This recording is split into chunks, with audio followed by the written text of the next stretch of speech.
Selamat sore rekan-rekan sekalian, para peserta PKPA. Senang sekali rasanya kita semua bisa berkumpul kembali pada acara PKPA tahun ini yang diselenggarakan oleh DPC Pradi Suara Advokat Indonesia. Pada sore hari ini senang sekali saya dipercayakan untuk memoderatori materi yang berjudul Kajian Yuridis dan Teknik Penulisan Pendapat Hukum 2. Pembawa materi kita kali ini itu mungkin rekan-rekan sekalian sudah semua melihat beliau, sudah familiar dengan wajah beliau. Beliau adalah ketua dari DPC Pradi Suara Advokat Indonesia. Latar belakang pendidikan beliau menyelesaikan pendidikan S1 beliau di Universitas Pajajaran Bandung. Yang kemudian beliau menyelesaikan program Master Ilmu Hukum beliau di Universitas Udayana. Sebelum menjadi lawyer, beliau sudah warawiri dan sangat matang sekali pengalamannya di bidang human resource. Mari kita sambut sama-sama pemateri kita sore hari ini, Bapak Iwayan Purwita. Om Swastiastu, salam sehat buat kita semua, salam sejahtera. Saya buka. Baik, senang sekali saya bisa bertemu kembali dengan rekan-rekan calon advokat, baik yang ada di The Magendra Studio maupun yang ada di rumah masing-masing. Dan saya senang sekali juga dapat melanjutkan materi yang dibawakan oleh Prof. Supasti. Kami dulu pernah satu kantor dengan beliau.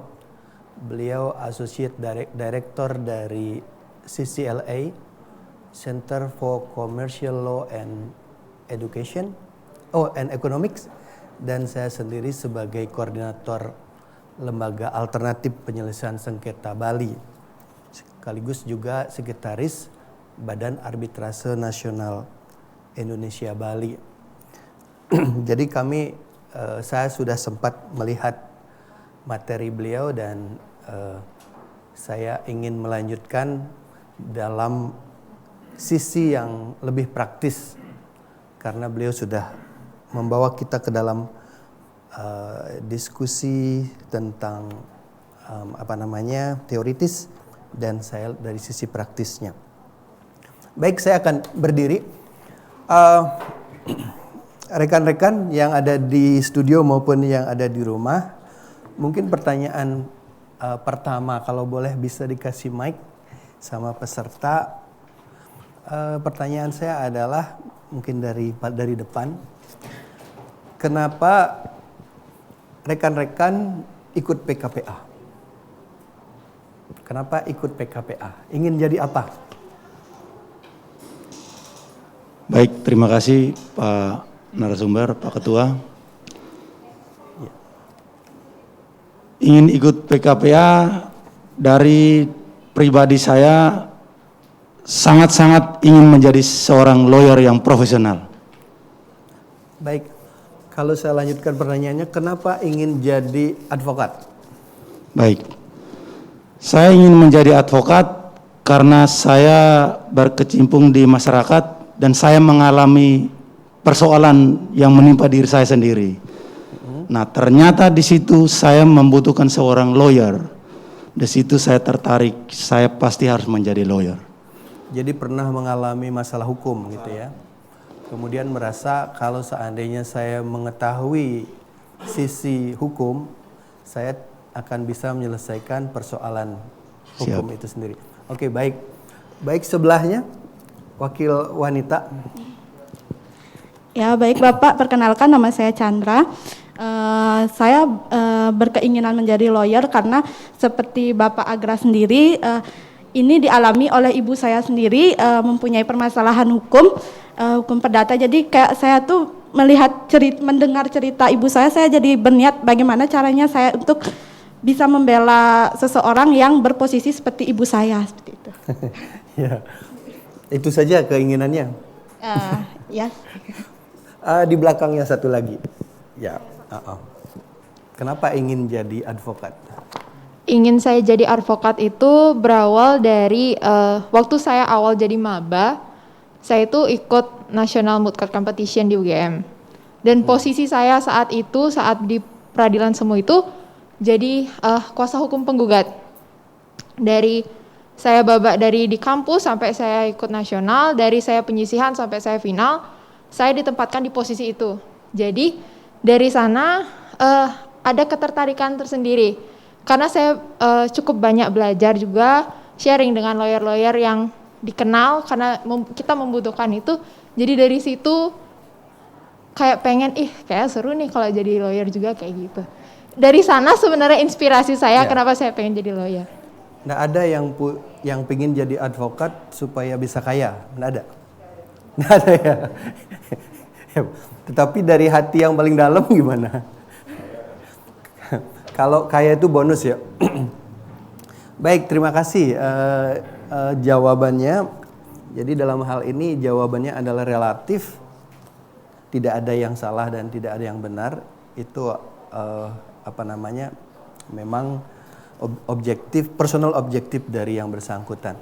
Hari Minggu yang lalu saya juga berdiri di sini, diminta oleh teman-teman ALSA, Fakultas Hukum Udayana, untuk memberi motivasi kepada hampir sekitar 200 mahasiswa seluruh Indonesia ya. Yang mereka ingin dapatkan dari kami adalah memperlengkapi mereka supaya bisa memilih profesi apa yang bisa mereka geluti setelah lulus dari Fakultas Hukum Universitas Udayana. Nah, kebetulan dalam hari Minggu itu ditampilkan CV saya, kurikulum vitae, itu di mana di awal lulus saya bekerja di Bandung sebagai guru honorer, yaitu guru bahasa Indonesia dan kebudayaan, di mana students-nya itu adalah bule semua. Jadi saya bekerja di IMLAC, namanya Intermission Cross Cultural. Jadi student-nya itu ada dari orang misi, orang pilot, orang Korea, orang Jepang, macam-macam. Jadi di sana itu juga salah satu profesi yang bisa digeluti oleh seorang sarjana hukum, karena bukan hanya bahasa tetapi juga budaya Bali. Kemudian setelah itu saya bekerja di NGO sekitar 3 tahun, non-government organizations. Di tahun itu pemerintah belum hadir di tengah-tengah masyarakat yang begitu kekurangan waktu itu. Nah, fokus kami adalah ke rural community di East Indonesia, di Indonesia Timur. Jadi kami membuat atau membentuk yayasan-yayasan, mulai dari Ujung Pandang, Palopo, Luwuk Banggai, Buol, Toli-Toli, masuk ke Palu, kemudian ke Sumba sampai ke Timur-Timur.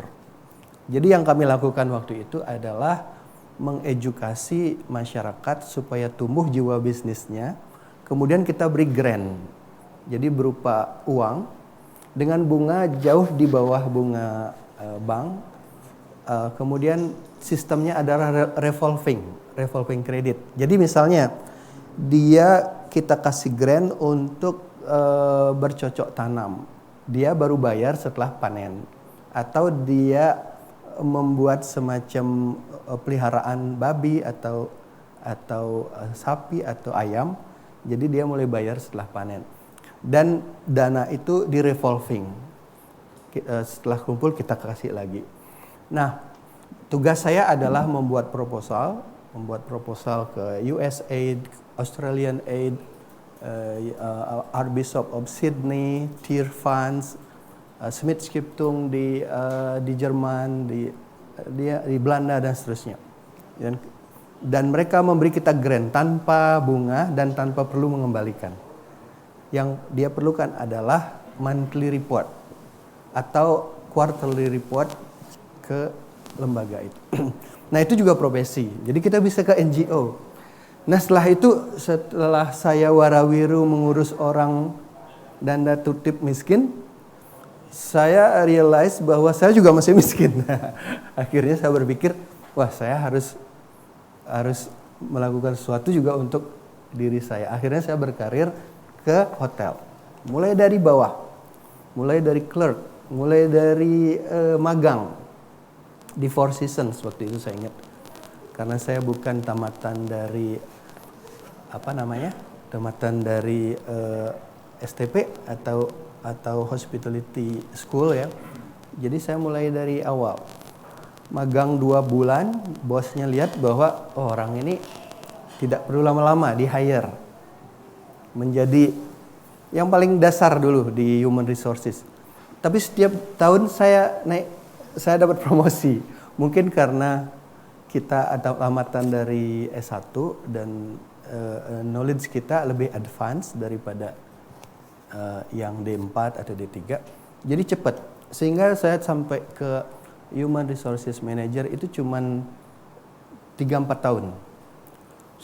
Sudah menjadi orang nomor 1 di Personalia. Yang ingin saya katakan, Personalia adalah juga profesi tulusan kita. Dan itu sangat dibutuhkan. Sekarang kami menjadi lawyer dari cukup banyak hotel berbintang 5 di Bali ya. Itu HRD-nya itu hanya mungkin 1-2 yang tamatan Fakultas Hukum. Lainnya itu ada psikologi, ada juga yang dari front office karena dilihat cukup bagus komunikasinya diangkat jadi HRD seperti itu. Sehingga pada saat ada masalah dengan PHK, dengan efisiensi, mereka cukup kelabakan karena tidak punya basic hukum. Nah, misalnya gini, saya mau kasih contoh. Kita share aja dulu.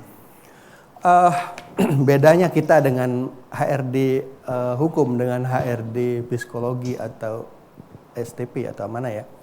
Nah, saya mau tanya, misalnya kalau di hotel itu ada serikat pekerja, itu kan wajib membuat yang namanya PKB, Perjanjian Kerja Bersama. Kalau tidak ada serikat pekerja, kita buat disebut PP ya. PP itu adalah peraturan perusahaan. Nah, pertanyaan saya, di hotel yang tertinggi di sana adalah general manager. Kemudian SP tentu saja ketua SP-nya. Kalau kita bikin PKB, siapa pihak di sini? Pihak pengusaha diwakili oleh siapa? Pihak pekerja diwakili oleh siapa? Menurut teman-teman. Ada yang mau? Ya, silakan. Kalau menurut saya pihak pekerja diwakili oleh ketua daripada serikat pekerja. Ya, betul. Kalau pengusaha? Kalau pengusaha general manager atau CEO-nya. Iya, salah. Salah.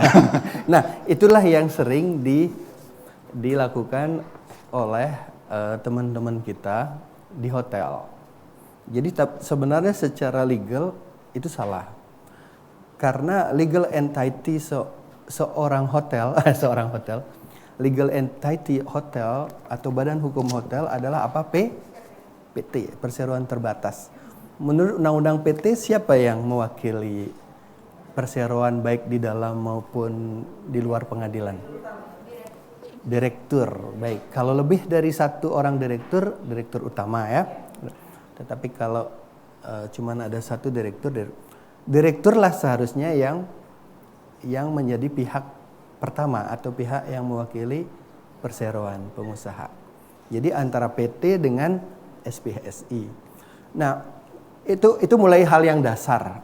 Nah, orang seperti itu ada pada sarjana hukum yang belajar ilmu hukum dan belajar tentang hukum perseroan. Nah, itu Personalia gajinya besar loh. Jangan kira bahkan lawyer kalah kalau dalam hal tertentu ya di Bali. Karena kami ya sebagai HRD itu mulai dari pakaian itu sudah ditanggung hotel. Laundry kita dijamin hotel. Makanan Kalau kita mau makan siang, kita bebas. Di outlet manapun bisa. Mau di Chinese restaurant, mau di di international restaurant, Western, atau Indonesian. Itu kalau yang outletnya banyak. Nah, kemudian benefit lain adalah di samping kita mempunyai basic salary, katakanlah basic salary HRD di hotel bintang 5, 15 lah katakan. Kita juga punya yang namanya transport allowance. Di samping transport allowance kita juga punya yang namanya service charge. Service charge di hotel bintang 5 itu rata-rata 3 juta ke atas. Dan itu kalau dijumlahin cukup besar. Nah, semakin kita posisinya makin lama atau makin tinggi, maka pokok kita juga naik terus. Itu saya katakanlah paling kecil itu 15-an lah kalau yang bintang 5 ya. Tapi banyak juga teman saya yang 25 seperti itu. Jadi not bad. Not bad. Kemudian kalau lihat CV saya lagi, saya juga mengajar. Pernah mengajar di Mapindo, di PPLP di Yanapura, bahkan di Stenden. Stenden adalah universitas internasional yang ada di Dalung. Nah, kita juga bisa berprofesi sebagai dosen. Jadi banyak sekali profesi yang bisa digeluti oleh yang namanya sarjana hukum. Oleh karena itu, jangan selalu berpikir bahwa satu-satunya profesi kita adalah advokat. Advokat, jaksa, hakim, bukan.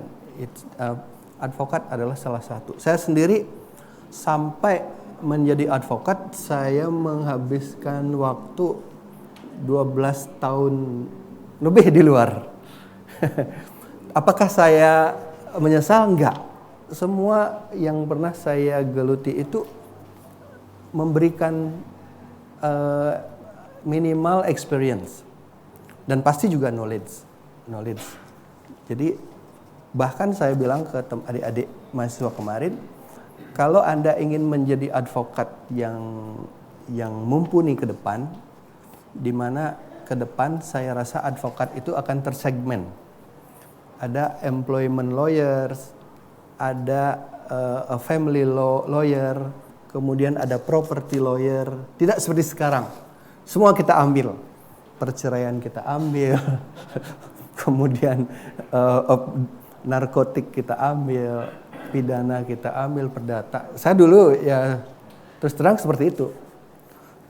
Jadi mulai dari narkotika sampai perceraian. Tapi memang kelebihannya kita jadi tahu ya. Cuman sedikit, tidak banyak. Yang diperlukan klien nanti adalah seorang yang expert dari A sampai Z untuk bidang tertentu. Nah, untuk itu saya bilang ke mahasiswa, kalau Anda ingin jadi lawyer di perbankan, bagus kalau Anda mulai menggeluti profesi di perbankan dulu. Entah itu jadi teller, entah itu jadi customer service, kemudian entah itu bagian kredit ya. Kemudian meniti sehingga tahu, habis itu baru menjadi lawyer khusus perbankan. Jadi seperti kami, karena saya lama di HRD, sekarang kami lebih banyak di corporate yang mengurusi masalah kekaryawanan. Sekarang memang tidak bagus konotasinya karena kami harus memecat orang begitu banyak ya. Mungkin hampir 1000-an udah. Tetapi pengusaha perlu pendampingan. Dan bagian kita adalah memastikan pengusaha harus membayar hak-haknya. Minimal hak normatif. Jadi itu minimal. Bahkan kami selalu propose ke employer untuk mereka bisa bayar lebih dari normatif. Misalnya dari mana? Dari NTT ya. Saya terakhir ke Sumbawa. Di Sumbawa itu ada namanya Aman Wana ya. Jadi ke sana menyelesaikan persoalan ketenagakerjaan, dan tenaga kerja sangat happy karena ada win-win solution. Dia tidak hanya dibayar hak-haknya, tetapi ada plus-plusnya. Ada plus-plus.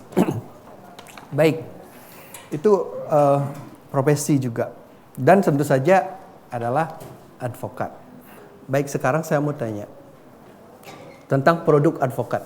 Kita udah mengerucut ke bidang kita adalah advokat. Maaf, saya ada sedikit masalah karena terlalu banyak ngomong. Jadi advokat, kira-kira produk seorang advokat apa saja? Jangan hanya berpikir pengadilannya, tetapi sebenarnya produk advokat itu selain pengadilan itu banyak. Apa saja produk advokat yang bisa menghasilkan uang? Kalau surat kuasa itu dasar ya, dasar kita bertindak. Tapi produknya, ya, apa Bu? Kontrak berarti konsultasi ya? Oke, konsultasi untuk membuat kontrak, betul. Ada yang lain? Ya? LO benar yang akan kita pelajari ini, legal opinion, itu duit itu Bu. Apalagi? Jasa. Jasa apa nih? Jasa. Jadi tadi konsultasi kontrak itu benar. Kemarin pagi-pagi jam 7 saya sudah harus menyelesaikan MOU karena klien harus tanda tangani hari itu juga, yaitu jual beli kafe atau restoran di Seminyak. Lumayan, tidak murah juga, 16M dalam kondisi begini. Saya lihat lumayan. Oke, apalagi? Konsultasi, kemudian LO, apalagi? Hasil due diligence bisa disebut sebagai produk. Yes, due diligence, uji tuntas. Ada lagi? Pak Polisi, Pak Polisi. Due diligence, legal opinions. Gugatan mungkin bisa masuk. Ya, itu berarti sudah ke jasa Jasa. litigasi ya. Kalau yang non litigasi ada tambahan? Apa kira-kira ya?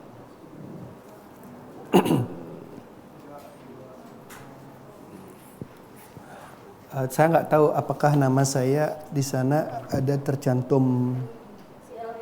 Yes, CLA itu apa? Legal auditor, betul. Itu sekarang di Jakarta lagi naik daun. Karena kalau misalnya perusahaan A mau akuisisi perusahaan B, supaya perusahaan A itu nanti tidak menyesal mengakuisisi perusahaan B yang bermasalah, dia mencari legal auditor.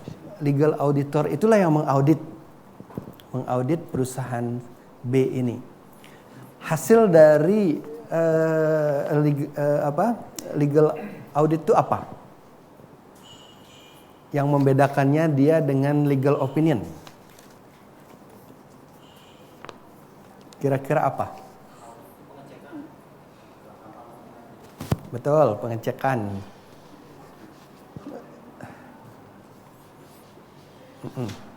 Ya? Mungkin bedanya di bagian rekomendasi ya. Kalau legal audit kan 10 out of 10 biasanya ada rekomendasi, sementara kalau untuk legal opinion itu bisa berhenti hanya pada bagian pendapat saja. Ya, justru kebalik. Kalau legal opinion, si pemberi opinion itu bisa beropini. Sehingga ada, kalau Ibu Supasti tadi bicara tentang FIRAK ya. Facts, kemudian issues, seperti itu ya. FIRAK R itu recommendation, tapi sebelum recommendation ada conclusion. Nah, kalau di legal auditor atau legal audit nggak boleh ada recommendation. Dia hanya memotret. Tugas dari legal auditor itu hanya memotret apa yang terjadi di perusahaan. Dia tidak boleh beropini. Sehingga hasil dari potretannya tersebut itu ada 4. Clean and clear, itu hasil ininya. Artinya tingkat kepatuhannya terhadap peraturan perundangan tinggi. Kemudian clean, tidak ada tunggakan masalah. Misalnya tidak ada kasus, kemudian tidak ada gugatan, tidak ada hutang piutang, itu sehingga dia kasih clean and clear. Kemudian ada lagi clean but not clear. Clean but not clear. Ada juga not clean but clear. Atau yang paling jelek adalah not clean and not clear. Jadi itu sampai segitu aja si legal auditor kerjanya. Dan dia akan mendapat bayaran yang lumayan tinggi. Baik, itu bedanya antara legal opinion and legal audit. Kemudian land due diligence itu juga ada bermacam-macam. Misalnya kalau orang bule misalnya, kalau dia beli tanah itu pasti dia ke lawyer dulu. Dan dia minta yang disebut dengan land due diligence. Jadi kita uji tuntas terhadap tanah. Kalau di kami per land due diligence itu adalah 1.000 US ya. Atau paling tidak 10 juta. Jadi kita akan periksa sertifikatnya, kita periksa luasnya, kemudian apakah ada potensi gugatan, kita juga cek ke pengadilan apakah ada. Saya ingat dulu saya mewakili Golden Truly itu salah satu perusahaan besar di Jakarta. Dulu sangat terkenal sebelum munculnya Grand Indonesia dan seterusnya. Nah, beliau membeli tanah di Ungasan sekitar 14 hektar. Kami dibayar cuman, saya lupa sekitar 50-an ya, 50 juta untuk menguji tuntas. Kemudian setelah kami cek semua, memang pernah ada gugatan, ada lawsuit, tapi sudah clear. Saya bilang sama pembeli layak dibeli. Akhirnya dia beli sekian ratus M. Lawyer teman saya yang di pihak penjual, kami sekarang sering ketemu. Dia ketua Parkemi Denpasar. Ketua Kempo Denpasar. Dia dapat sekian persen dari penjualan itu. Bisa 7 turunan dia nggak kerja itu. Ya, sementara kita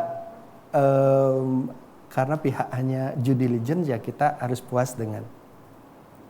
Mereka punya agreement tersendiri lah. Baik, jadi ada legal audit, ada due diligence, legal opinion, kajian yuridis juga ada. Ini umumnya pihak pemerintah. Dia suka meminta kajian yuridis. Ini kita hanya mengkaji secara normatif. Kemudian ingat somasi juga produk advokat.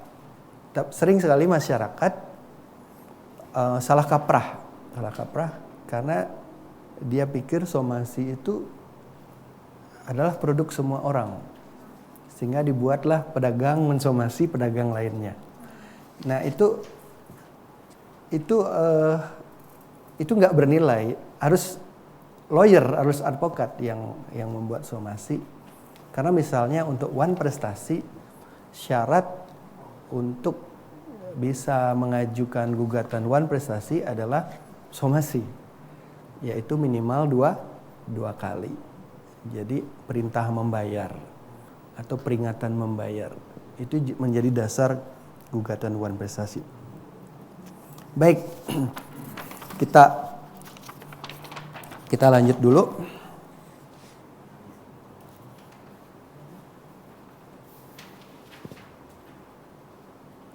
Nah, tadi saya pikir sudah terjawab, sehingga dengan demikian tujuan dari legal opinion itu adalah untuk mendapat opini hukum terhadap suatu persoalan hukum.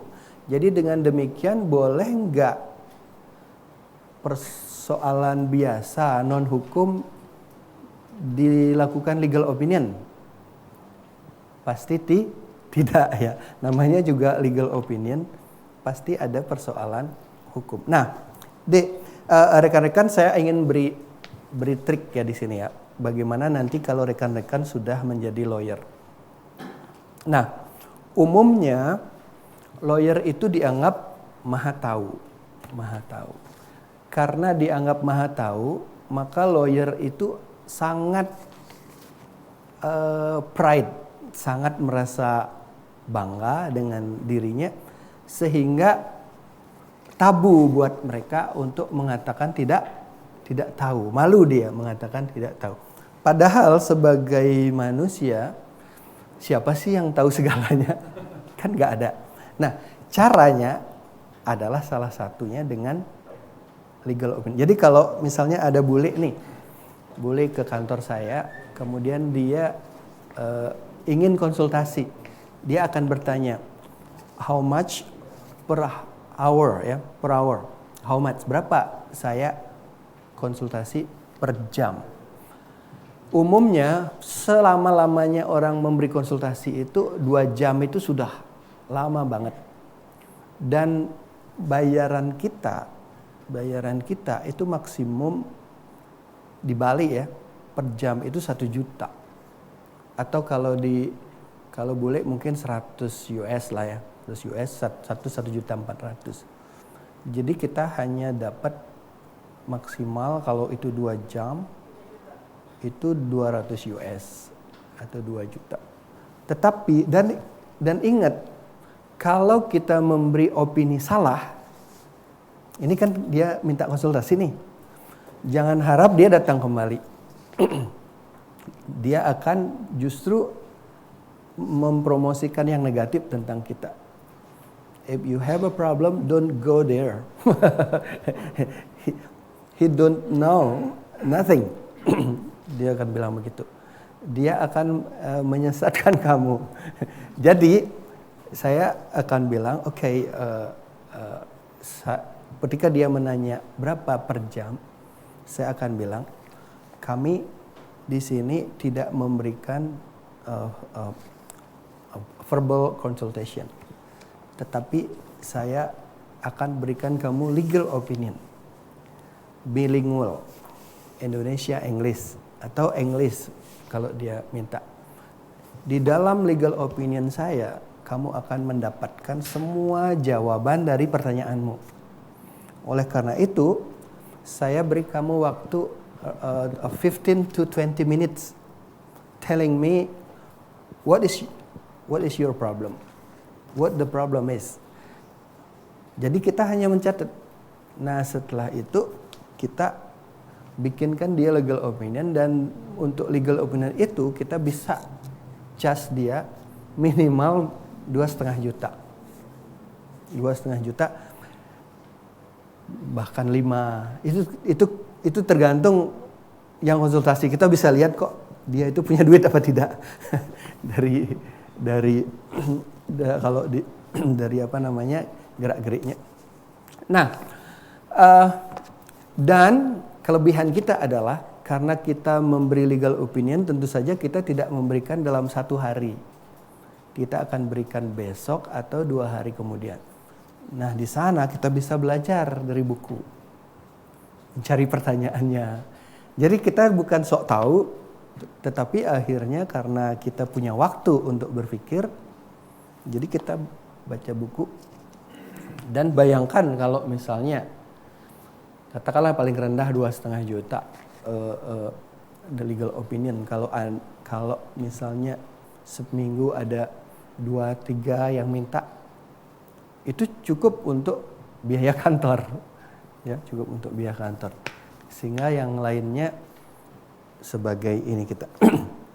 Baik, itu karena mereka ingin mendapatkan banyak yang, nah dia akan sangat berterima kasih kalau dari legal opinion itu akhirnya dia bisa memutuskan apakah proceed his case atau di cancel. Di sana akan memperlihat dana yang akan prosesnya akan panjang segini, dengan dana segini lebih bagus saya ndak lanjutkan. Nggak masalah. Tetapi ingatlah mereka akan jadi advocate buat kita. Advocate itu adalah promosi. Daripada begitu datang kita provocate dia, wih case-mu ini gampang nih, bisa saya selesaikan dalam 1 bulan. Itu banyak juga oknum lawyer yang seperti itu. Tapi begitu kemudian tanda tangan kuasa bayar, sebulan lewat, saya nggak ada apa, 2 bulan sing, 3 bulan susah dihubungi, teleponnya nggak bisa diangkat. Ya kami juga berapa kali dapat pengaduan seperti itu. Dan itu merusak reputasi bukan hanya kantor dia, tetapi organisasi advokat secara keseluruhan. Sehingga kalau nanti ada persoalan, dia tidak ke advokat, tetapi dia ke preman atau ke Pak Gina nanti cari polisi ya. Jadi dia tidak cover. Baik, apa prinsip-prinsip dasar pembuatan advokat? Nomor A, sebelah sini adiknya ya. Bisa dibaca dek. Legal opinion dibuat itu.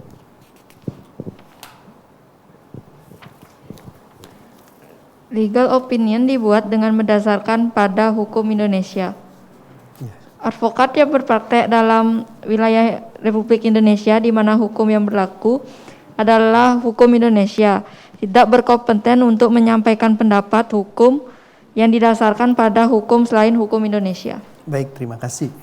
Jadi pada saat kita memberikan legal opinion, ingat bahwa dasar kita adalah prevailing law and regulation in Indonesia. Kalau misalnya case-nya ada di Singapura, jangan sok tahu. Karena jurisdiksinya berbeda. Jadi kita harus tanya di mana case-nya ada. Berbeda dengan kalau misalnya kita menjadi mediator. Saya pernah memediasi antara orang UK dengan orang Belgia. Tapi sebenarnya mereka sama-sama orang Yahudi, tetapi paspor. Mereka berbeda pendapat atau berselisih tentang hotel di Ubud. Satunya membuat laporan di tempatnya Pak Gina, sehingga dia menjadi TSK di imigrasi dicekal, tidak bisa masuk ke Bali. Akhirnya saya yang ke Singapura. Di sana kita pertemukan. Saya bilang, ngapain kamu kok jauh-jauh dari Inggris dan dari Belgia kok berkelahi di Bali? Di Bali itu tempat makan, minum, bersenang-senang. Jadi bukan untuk berkelahi. Akhirnya mereka sepakat bikin PT baru di mana mereka sebagai shareholders dua-duanya. Nah, di sanalah baru saya tahu waktu itu bagaimana gampangnya bikin PT di Singapura. Itu hitungannya jam, bukan hari lagi. Jam hitungannya. Jadi kita sekarang ke sana katakanlah ke departemen yang ngurus itu, masukkan nama, masukkan siapa pemegang saham, direktur, komisaris, itu berapa jam kemudian udah keluar legal entity. Dan sekarang mereka bersahabat, ada di Ubud, yang satu di hotel A, yang satunya di hotel B.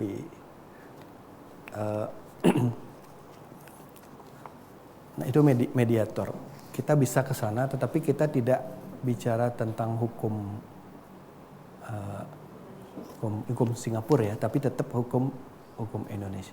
Akhirnya saya balik, saya ke tempatnya Pak Jina atau Pak Gina? Jina ya, Pak Jina ya, Pak Jina. Saya ketemu dengan penyidik, ketemu dengan Direskrim, saya bilang bisa nggak ini dicabut? Akhirnya dicabut, saya pergi ke imigrasi, cekalnya juga di ini. Akhirnya mereka datang balik ke Bali. Saya jemput ke bandara dan mereka sekarang hidup damai di Bali. Tapi setelah hidup damai di Bali, dia ada masalah dengan istrinya. Saya dengar dari bisnis larinya ke masalah perkawinan. Akhirnya cerai saya. Baik, selanjutnya Pak Jina ya.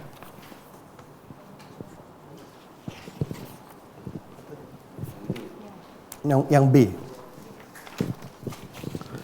Legal efficient disampaikan secara lugas, jelas dan tegas dengan tata bahasa yang benar dan sistematis.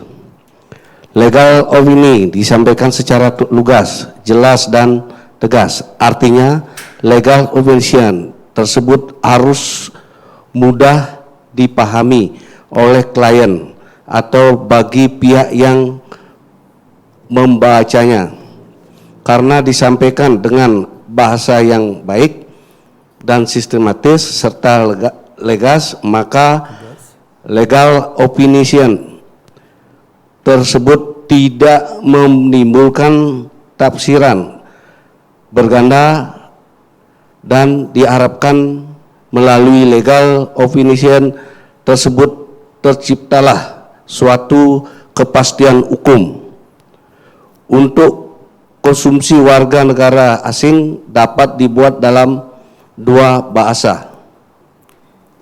Baik, legal opinion itu simple, harus disampaikan secara simple. Bukan banyaknya kata-kata itu yang membuat legal opinion kita bagus ya, bukan. Tetapi mudah dimengerti. Dan pada akhirnya si yang menyuruh membuat legal opinion itu dapat suatu keputusan, oh ya, posisi saya di sini, sebaiknya saya tidak menggugat atau sebaiknya saya menggugat. Kadang-kadang supaya kelihatan keren, kita memakai bahasa-bahasa yang seperti siapa itu yang terkenal dulu, artis yang suka memakai bahasa seperti itu. Nah, jadi simple, saya mengamini apa yang dikatakan oleh rekan Hariponto waktu membuka acara kita. Cara membaca dan menulis sangat erat kaitannya dengan logika berpikir kita. Semakin tulisan rekan-rekan itu sistematis, subjek, objek, predikatnya itu jelas, enak dibaca, dapat dipastikan, logikanya juga sistematis. Begitu juga cara membaca kita. Kalau membaca kita loncat-loncat, tidak lancar, itu ada kemungkinan juga. Karena kebetulan kami sudah 20 tahunan di lawyer, jadi lawyer itu silih berganti di saya, dan setiap hari Senin kita ada namanya morning briefing. Nah, di sana setiap orang ada kesempatan untuk membaca. Jadi saya bisa tahu, oh ini punya logika yang bagus. Dan itu benar. Tidak perlu harus dalam banget untuk dari cara membaca dan cara menulis itu kelihatan. Nah, kemudian satu hal yang tidak bisa diduplikasi oleh kantor hukum lain atau advokat lain adalah analisa dan logika, cara berpikir kita. Cara membuat gugatan semua orang bisa duplikasi. Cara membuat yang namanya rekonvensi, gugat balik, menjawab, replik, duplik, itu semua bisa kita. Tetapi bagaimana menganalisa, itu yang susah. Makanya kami di kantor itu file itu open. Jadi saya nggak ada yang saya tutupi di kantor. Semua asisten ataupun staff itu bisa baca. Karena kalaupun saya tidak kasih, gampang kok dia dapat dari Google, dapat dari putusan. Tetapi dia yang mereka tidak bisa duplikasi adalah analisis dan cara kita, logika kita. Itu yang susah, diduplikasi. Baik, lanjut. Adik sebelahnya, mungkin biar saja ininya di sana ya. Nomor C. C. Legal opinion tidak mengarahkan atau menjanjikan suatu keadaan tertentu. Dalam legal opinion, advokat tidak boleh memberikan jaminan atau kepastian akan kondisi suatu penyelesaian persoalan dalam praktek. Hal ini sesuai pula dengan ketentuan yang terdapat dalam pasal 4 butir C Kode Etik Advokat yang berbunyi, advokat tidak dibenarkan menjamin kepada kliennya bahwa perkara yang ditanganinya akan menang. 2. Dilihat dari isi kode etik advokat tersebut dapat disimpulkan bahwa advokat di dalam legal opinionnya tidak dapat mengarahkan klien untuk memakai jasa hukumnya dan memberikan jaminan kepada klien bahwa perkara yang ditanganinya akan menang. Ya, baik. Dalam legal opinion memang ada peluang untuk itu, untuk mengarahkan. Karena kan ada tuh fact findingnya ya, faktanya. Kemudian kita sampai kepada conclusion. Conclusion ini bahwa perkara ini harus ke pengadilan. Dan untuk itu salah satu rekomendasi kita adalah kamu memerlukan lawyer. Apalagi kalau itu persoalan niaga. Kalau niaga tanpa lawyer nggak bisa. Kalau yang perdata umum masih boleh ya. Tetapi ini orang asing umumnya dia pasti nggak bisa sendiri. Jadi di rekomendasi itu salah satu poin yang bisa kita katakan adalah untuk menyelesaikan masalahmu, you need a lawyer to represent you before the court. Tetapi kita tidak boleh di sana di dalam rekomendasi itu kita bilang you need lawyer and you are able to use my service, my services. Tetapi ketahuilah bahwa mereka akan ke kita kok. Jarang dia setelah kita beri legal opinion dia akan ke lawyer lain.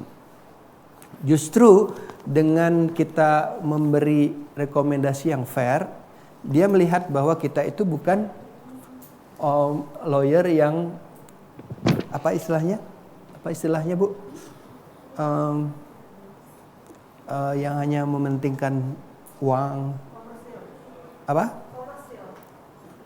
Ya mungkin seperti itu ya. Artinya kita bukan lawyer yang oportunis ya. Oportunis. Dan dia umumnya akan ke kita. Jadi juga kita tidak boleh menjanjikan kalau kamu nanti memakai lawyer saya, kamu pasti menang. Di rekomendasi itu nggak boleh. Selanjutnya nomor D. Legal opinion harus diberikan secara jujur dan lengkap. Jujur artinya legal opinion harus disampaikan kepada klien sebagaimana adanya, tidak dibuat-buat, dan tidak semata-mata memberikan pendapat hanya untuk mengakomodir keinginan klien. Jika berdasarkan ketentuan hukum yang berlaku, keinginan klien tidak dapat terpenuhi, maka hal tersebut harus dikemukakan dengan jelas dalam legal opinion tanpa ada yang ditutupi. Tidak boleh ada PHP. Lengkap artinya komprehensif, sehingga klien mendapatkan opsi-opsi terbaik yang harus dia sendiri pilih dan tentukan. Baik. Nah, bule atau orang asing itu punya pride tersendiri. Pernah ada seorang bule datang ke kantor saya, dia ingin sue tetangganya karena masalahnya sepele. Fansnya ataupun pagar itu roboh dan menimpa tempat dia, dan dia sangat marah. Pokoknya dia bilang at all cost, at all cost. Pokoknya kalau kamu mau mewakili saya menuntut tetangga saya bayar at all cost. Tetapi kita bisa pastikan kalau itu kita bawa ke polisi, ke ini, itu susah. Hal itu biasa ya, apalagi jatuh hanya beberapa kan. Selidik punya selidik, ternyata memang hubungannya nggak bagus hubungan ini. Jadi saya harus jujur katakan bahwa not worth it kalau kamu ini bawa ke pengadilan. Kamu akan mengeluarkan uang tidak balance, tidak imbang antara uang yang kamu keluarkan dengan yang kamu dapatkan. Karena apalagi di Indonesia kita terkenal dengan tidak hitam putih gitu loh. Tetangga saya misalnya sekarang saya punya rumah atau kerennya villa lah ya, disewa oleh sepasang suami istri. Tetangga saya lagi membangun. Jadi pagi-pagi sudah nget. Jadi komplain terus. Sementara tetangga saya itu sepupu saya. Jadi waduh susah. Dia selalu bilang in my country ya, selama di ini saya bisa sue dia. Tetapi kan ini bukan your country. Ini adalah Bali atau Indonesia. Jadi ya saya ke tetangga, kemudian dan dia mengerti kok tetangga kita bahwa oleh karena itu dia berusaha. Tapi yang namanya membangun, apalagi selat tembok ya Pak ya, jangankan memotong keramik, ngaduan lulu aja kedengaran kan gitu kan. Jadi susah, nggak bisa. Akhirnya saya bilang, saya tetangga, saya tanya kapan kami diberi waktu, artinya kapan selesai. Dan setelah itu saya ngomong ke tamu saya bahwa according to the tetangga, completion date untuk pembangunan ini adalah sekian. Jadi mungkin nanti untuk extension listnya kita kasih diskon kan, seperti itu. Baik, lanjut. Legal opinion tidak mengikat bagi advokat dan bagi klien. Advokat bertanggung jawab atas isi dan juga bertanggung jawab atas kebenaran dari legal opinion yang dibuatnya. Tetapi advokat tidak dapat dimintakan pertanggungjawaban atas kerugian yang timbul akibat klien mengambil tindakan berdasarkan legal opinion tersebut. Legal opinion yang dibuat oleh advokat yang ditujukan tersebut tidak mengikat klien atau pihak-pihak yang meminta legal opinion untuk melaksanakan sebagian atau seluruh isi dari legal opinion.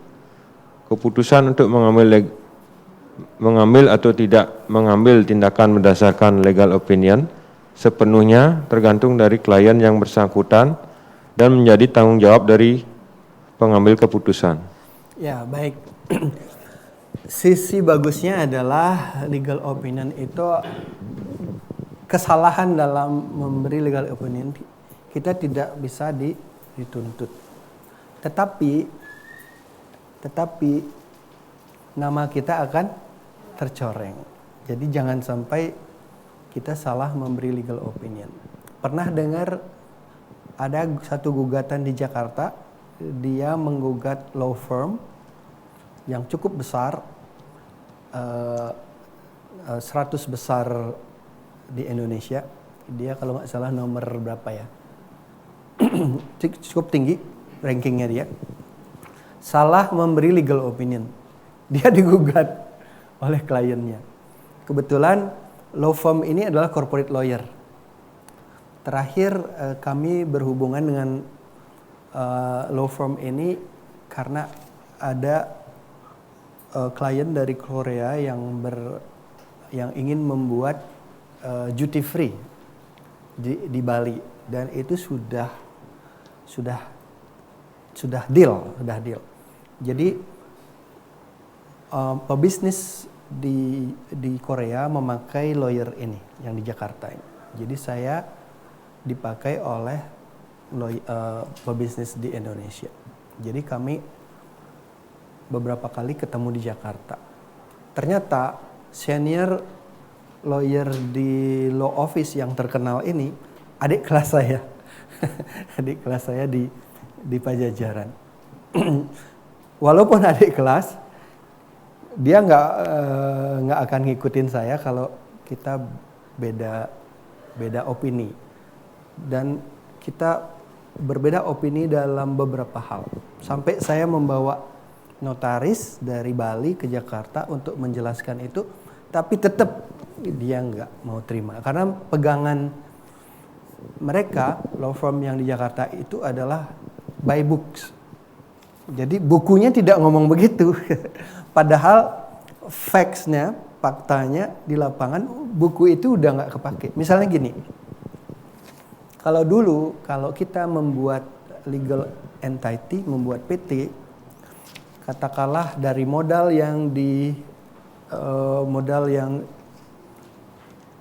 dasar 25% itu kita harus setor kan, dan itu harus di print kita lampirkan, kita kirim ke Jakarta ke Menkumham, baru keluar yang namanya AHU, Administrasi Hukum Umum. Tapi sekarang AHU nggak memerlukan itu. Dia tidak memerlukan lagi print out dari rekening koran kita. Karena apa? Karena pemerintah ingin memberi pelayanan lebih cepat. Karena begini, kalau kita menunggu rekening, maka kan bank persyaratannya adalah pertama apa? Anggaran dasar kan? AHU, kemudian izin operasional. Sementara yang diminta oleh dulu itu adalah account perusahaan, di mana di sana kelihatan 25% dari modal dasar. Itu kan nggak make sense gitu loh, nggak make sense. Oleh karena sekarang 3 hari kita sudah bisa kasih dia yang dia minta. Nggak perlu nunggu berlama-lama kayak dulu. Oke, tidak mengikat advokat, tetapi harus berhati-hati supaya jangan salah. Nah, tentang menyusun, saya pikir Ibu Supasti sudah berikan, kita akan lewatin. Saya setuju formatnya adalah VIRAX R ya, salah satu cara. Facts-nya gimana, issues-nya, rules-nya, kemudian analysis-nya, kemudian conclusion dan recommendation. Tetapi di lapangan itu kita perlu agak lentur karena tidak semua legal opinion harus bersinggungan dengan rules misalnya yang jelimet. Yang jelas formatnya itu tidak ada yang baku banget. Apa yang dikatakan oleh Prof. Supasti, kami dulu satu ruangan waktu di Udayana, itu adalah salah satu rekomendasi yang beliau ingin sampaikan tentang membuat legal opinion. Tetapi tidak baku, tidak harus seperti itu. Silahkan rekan-rekan bisa membuat format tersendiri. Tetapi memang minimal 4 dari 5 ini wajib itu ada ya. Kalau saya sendiri bikin formatnya seperti ini, mirip-mirip sih. Ada pembukaan, itu ada identitas para pihak ya. Para pihak artinya yang meminta dan kita yang diminta membuat. Kemudian facts finding, cara mendapatkan fakta-fakta hukum. Kemudian hukum yang berlaku, law prevail, ini perlu karena harus ditegaskan di sana bahwa dalam membuat opini ini kami semata-mata mendasarkan opini ini hanya berdasarkan hukum yang berlaku di Indonesia dan hukum yang berlaku secara universal. Jadi itu harus jelas. Jangan sampai kita nggak buat ini sehingga dia bilang, kok kamu bikin legal opinion begini di negara saya ini nggak bisa diterapkan. Jadi kita perlu. Kemudian asumsi. Jadi saya berdasarkan pengalaman aja ini. Jadi begini, kadang-kadang pada saat calon klien datang, mereka ada yang siap dengan data, ada juga yang belum siap. Nah, di sana dia kalau yang belum siap dengan data, dia hanya akan bercerita. Nah, ceritanya itu kita catat. Kemudian setelah itu dia kirim lewat email data lanjutan. Nah, kita harus assume di sana. Kita harus assume apa yang diinformasikan secara verbal dengan yang dia kirim itu adalah data yang benar. Data yang benar. Itu di legal opinion kita perlu taruh. We assume that all information given in an interview verbally and also documents ya. Written documents submitting to law office is true atau valid and true. Kemudian kami senang sekali kalau membahas atau menganalisa itu based on question. Misalnya dia ingin mendapat opini tentang pernikahan misalnya atau prenuptial agreement, perjanjian pranikah, kita tanyakan di sana, apakah prenuptial agreement bisa diaplikasikan kepada pernikahan campuran gitu misalnya, atau pernikahan secara agama Islam. Itu pertanyaannya. Kemudian dianalisa, itulah yang kita jawab pertanyaan itu. Kemudian conclusion ini kurang satu. Kan conclusion and recommendation, konklusi dan recommendation dan penutup. Nah, kita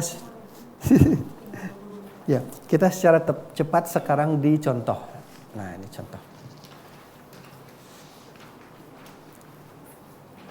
Baik. Ini adalah contoh, ini adalah openingnya. Seperti ini. Kalau bilingual seperti ini, kalau misalnya hanya bahasa Indonesia ya bahasa Indonesia.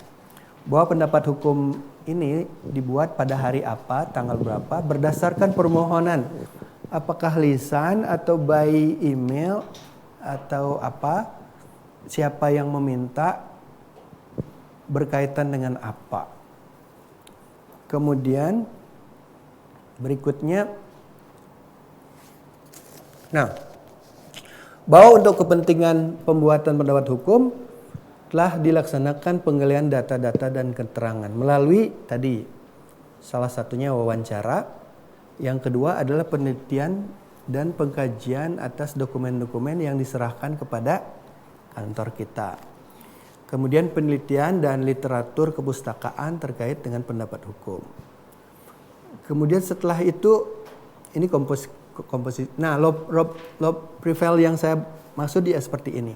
Ini harus wajib dimasukkan dalam legal opinion. Bahwa kami whereas in the making of this legal opinion we only refer to the prevailing law and regulation valid in Republic of Indonesia and law principles that is universally valid. Jadi itu perlu. Kemudian assumption. Nah, assumption. Ini dasar kita supaya kita nggak disalahkan. Kok kamu memberi saya legal opinion yang salah? Karena legal opinion kita akan didasarkan pada apa? Informasi yang diberikan klien. Kalau informasinya salah, mungkin outputnya akan salah. Oleh karena itu kita perlu ini. Bahwa dalam pembuatan pendapat hukum kami berasumsi bahwa satu, segala keterangan yang diberikan dalam pembicaraan dengan klien adalah valid dan benar. Semua dokumen yang diserahkan kepada kami, baik yang menyangkut data maupun kalimat, adalah valid dan benar. Karena seringkali orang yang bermasalah, yang merugikan dirinya, dia hold. Yang menguntungkan dia tunjukkan. Supaya kita tidak salah memberi, kita harus ini. Ini problemnya, ini yang saya maksud tadi. Kita harus bertanya di dalam legal opinion. Karena dari pertanyaan itulah kita bisa analisis. Apa dasar hukum pemutusan hubungan kerja terhadap pekerja yang sakit berkepanjangan? Apa akibat hukum dari hal tersebut? Apa rekomendasi terhadap permasalahan? Seperti itu. Nah, inilah yang kita jawab. A, dasar hukumnya itu kita uraikan. Nah, analisanya ini. Dasar hukum pemutusan hubungan kerja untuk karyawan yang sakit berkepanjangan. Akibat hukum itu panjang nanti. Kemudian rekomendasi, kesimpulan dulu, baru kemudian rekomendasi. Misalnya rekomendasi sini adalah pastikan surat keterangan dokter atas nama A, B, dan C berisi pernyataan yang menyatakan ketiga orang tersebut di atas karena alasan kesehatannya tidak layak dan tidak dapat untuk bekerja kembali. Ini kebetulan case-nya itu tentang orang yang TB tetapi bekerja di bagian kitchen. Sehingga kami perlu rekomendasi dok. Kemudian kedua, bahwa sebaiknya diadakan pendekatan dan seterusnya. Baik, saya pikir itu sebelum sesi tanya jawab ya. Closing seperti ini.